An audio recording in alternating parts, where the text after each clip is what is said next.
Hello everyone, this is Martin and I'm presenting to you another video for this upcoming week. We're talking about the week from June the 27th to a glorious July the 1st, which falls on this Friday.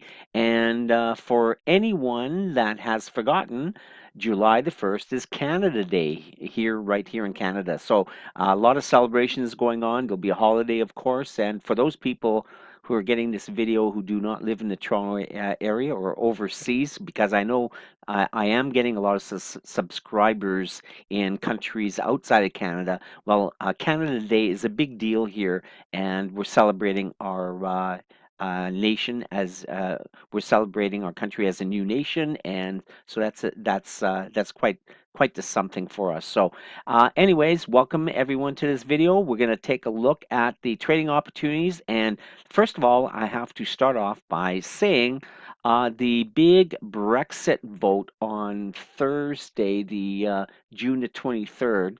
That was the big vote in the UK where the general population had a referendum vote on whether they were going to stay within the European Union or withdraw or exit the European Union, as they say, and it was nicknamed the Brexit vote. You know, Britain exiting the European Union. And surprisingly, and I think it did surprise a lot of world leaders, a lot of people around the world thought for sure that UK would most likely come to its senses and stay within the EU.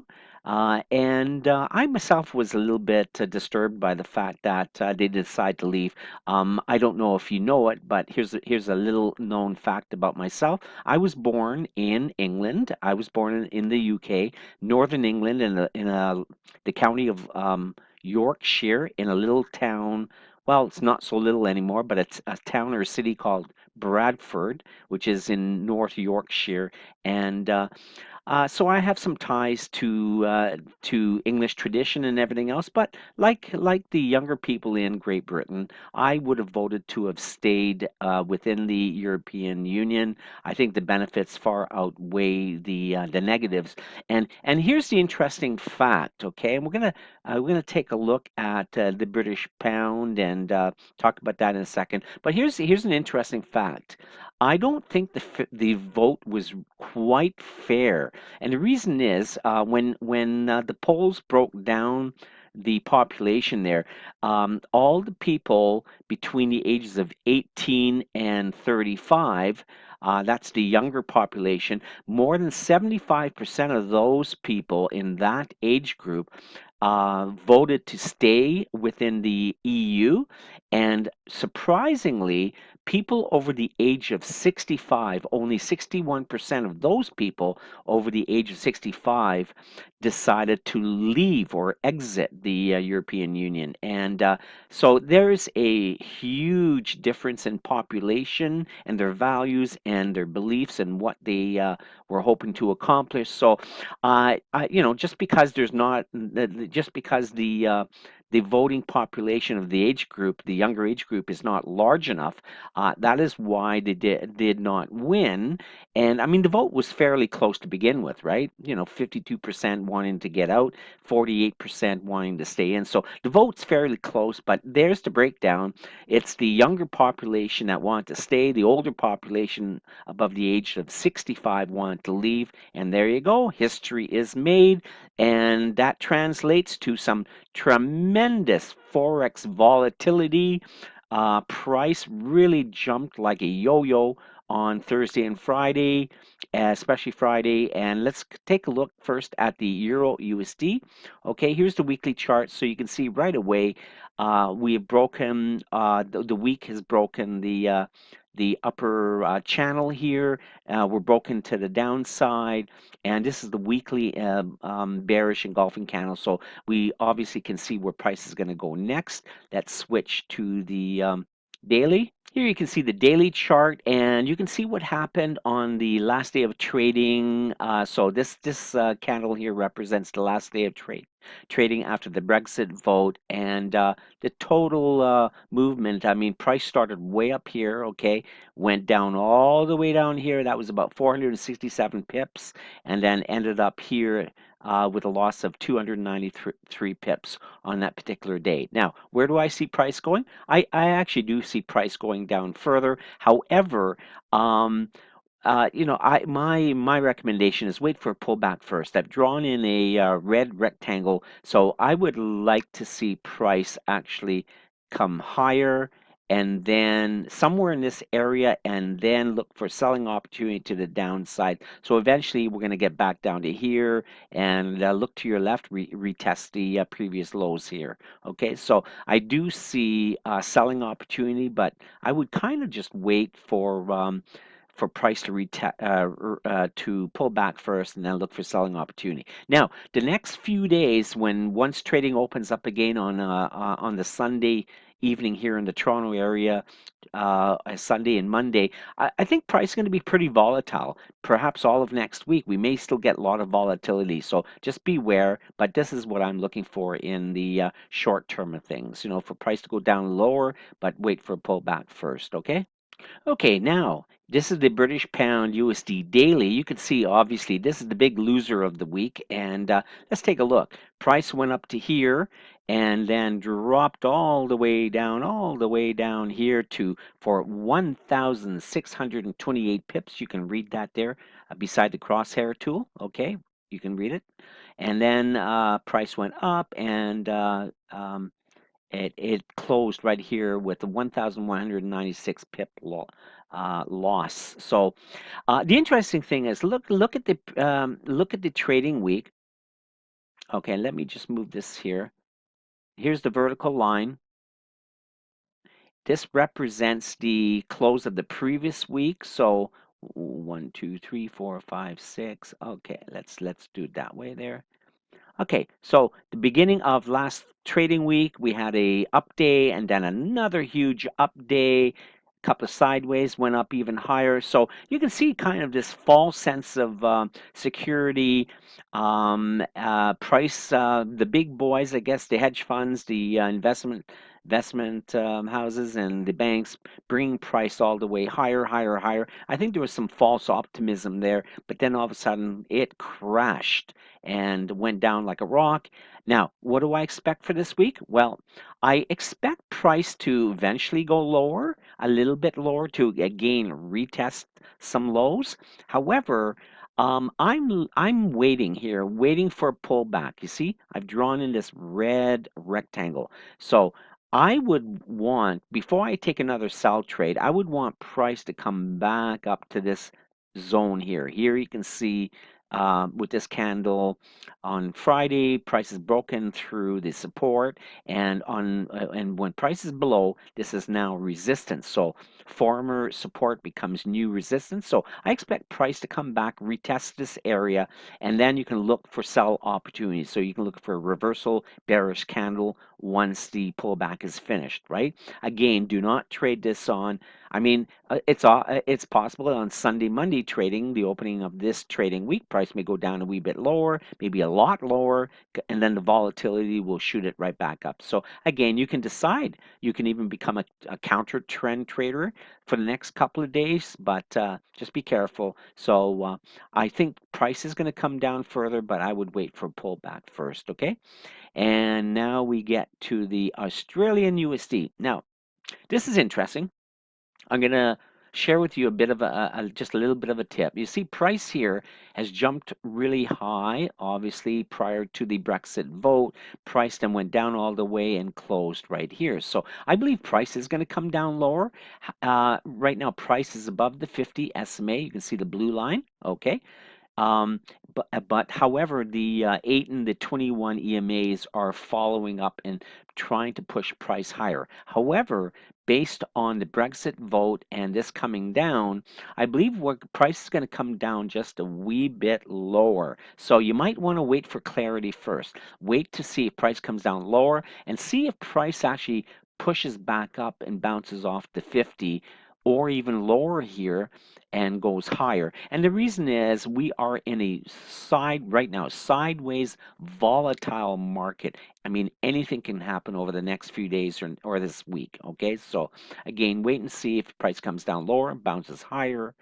It depends what type of trading you want to do, but I believe it's going to come down lower in the short term because take a look, the 50 SMA, see how it's angling down, right? It's not sideways, it's not angling up, it's angling down. So I believe price is going to be drawn like a magnet down to this area again, possibly back down to here, and then you can look for buying opportunity. Okay, but that's my take on that. And now we go to the New Zealand USD. Now, this one's a little bit um, different than the other pairs, even though we had a huge down day on Friday with this big black bearish candle. This is the daily chart of the New Zealand USD. You can see that price did bounce. It did come down all the way, bounced all the way off this lower trend line. And I want you to note something very, very important. Overall, we are trending higher. Okay, we are trending higher on the daily chart, and you can certainly see that price is still above the 8 moving average, above the 21. Both of these are above the 50, and the space is widening. And this is an example of what's called a clear defined uptrend. However, because of what's happened on Friday, I mean, all bets are off right now for price to immediately jump higher. Here you have to wait and see. So here, if price comes down lower, it may come right back to this area or this area. We have an area of confluence with this gray rectangle, which is now support. We have the 21, we have the 50 down here. So remember, the markets are very volatile now, and you kind of want to wait and see. But I kind of think that price may not right away jump higher. I don't know.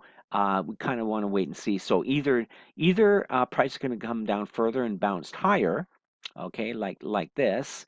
Either price is going to come down and then bounce higher, and then you can look for buying evidence to the upside. And this is really what you really want, because once price comes down to this area, your stop loss would be just below here, indicating that your stop loss is fairly small with regards to the profit potential. So if you can get if you can get in here somewhere, then your profit potential would be way back up here again. So certainly your risk to reward would be a very good idea and very wise if you took a trade down here once we have some buying evidence, right?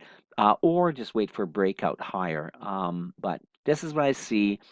We are trending higher on this pair, okay? And now, oh, let's take a quick look. Yeah, as you see, I still believe, because this is an engulfing candle here, I believe price is going to come down lower. That's what I would be looking for. And let's take a look. Okay, we can actually draw on a trend line. So I believe price is going to come back down to about this area. Uh, and that would be around the 70. Take a look on the right side.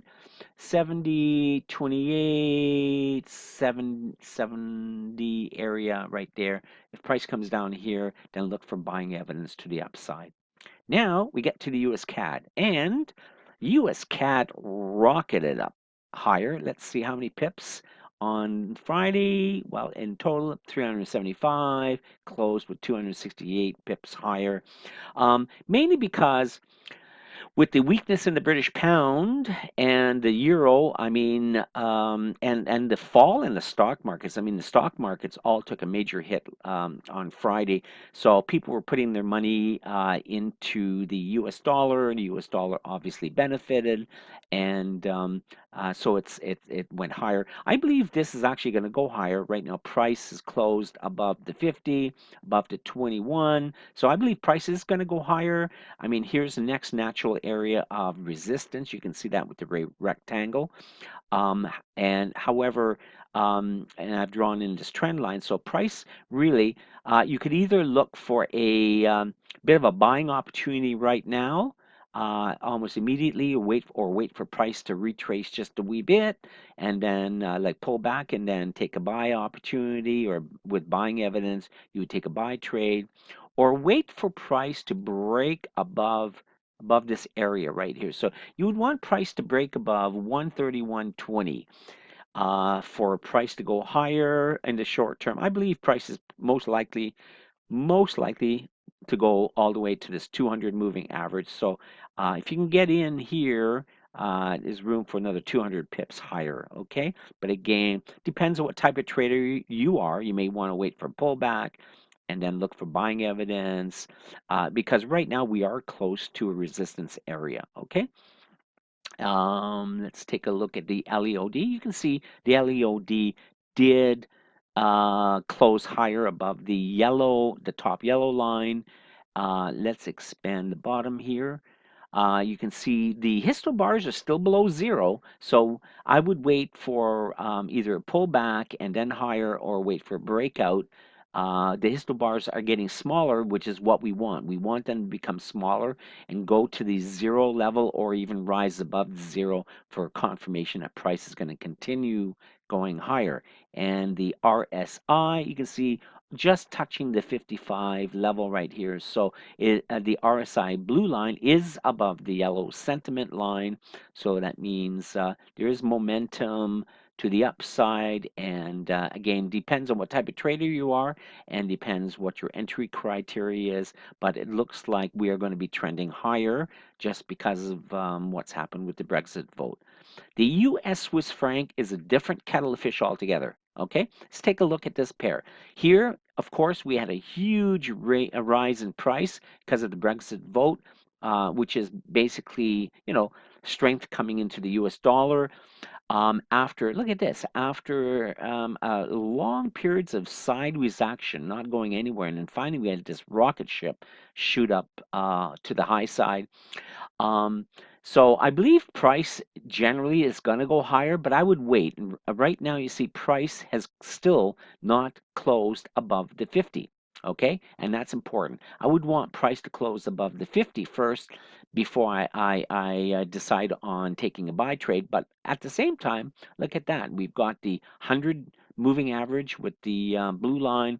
We've got a major area of resistance with this gray rectangle.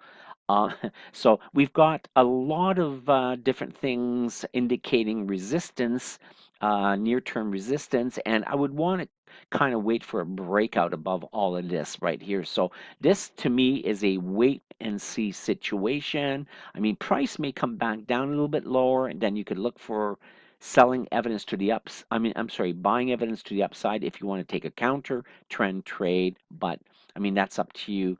Um, there's no real trend here. We're still in a sideways mishmash. Take a look at the MACD. The histobars are becoming slightly smaller toward the zero, but again, they're well below zero. So this is a wait and see situation. Okay. Finally, we get to the US Japanese pair. This is the daily chart, and you can see price dropped down like a bomb all the way down here. Let's take a look at that movement on Friday. In total, it went down 734 pips, which is a major move, and it settled losing 428 pips. So that's a major drop. Price also, you can see this is a bearish engulfing candle, engulfs the previous Thursday completely. It also breaks the trend line or the channel here, the bearish channel. So I believe price is going to go down further. However, like everything else, I would wait to see if price pulls back first. I've drawn in this red rectangle. So if price can go anywhere higher to at least retest the trend line, retest the previous lows here, even as far as the upper red line on this rectangle. I mean, that's what you want to do, is just wait for a pullback and then look for selling evidence to the downside. Now, the good news is we are trending lower. This is a trending pair right now. You can see price is well below the 50. The moving averages are below the 50. They're in the right order being the 8 below the 21 below the 50, and we've also broken support here. So basically, the pair is trending down. We do want to only consider sell trades at this point in time, but we are waiting for a pullback first. Okay, and finally, we're going to look at a couple of cross pairs that you may want to consider as well. Okay, take a look at this one. This is the daily chart of the British pound New Zealand dollar. You can see this huge major drop. Now, usually after a major drop like that, price does retrace back. And so obviously, I think price may come down a wee bit more, but I believe price this coming week is going to go higher. Then you can look for selling opportunities to the downside. But the interesting thing is this could be a great counter trend move. And what you want to do is you may want to switch to your 4-hour charts, your hour charts. If you're trading intraday, you trade on lower time frames. But look for a reversal candle first. So that's the first thing. See one reversal white bullish candle, and then possibly get in right away. And hopefully you can make some pips on a counter trend trade. Okay, and finally we've got this is the Euro CAD. Look at this. This is just crazy, wild sideways action. Let me take a look, see what else we got here. Um, Again, same thing. This is New Zealand, Japanese yen. So again, huge down move. This is just going to go sideways. I think possibly going to go higher. Maybe good for a counter trend. But you see, there's no real trend on this one. To me, this doesn't look like a great pair at all. Anyways, you can take a look at the British pound cross pairs, the Japanese cross pairs, to see if there are counter trend trades to be taken, or just wait because we know obviously the British pound is going to get weaker in the near short term. Just wait for pullbacks and continuations of their overall trending lower moves. Okay, and that's it for now. We're going to get together on Tuesday evening for our first monthly meeting for a group here that we're starting up in the Toronto area. And I look forward to meeting quite a number of you people. If you have any questions, you can email me. I'll be more than happy to answer. Take care. Happy trading, but be careful because of all the volatility for this coming week. Okay? I expect that to continue. Take care. Bye for now.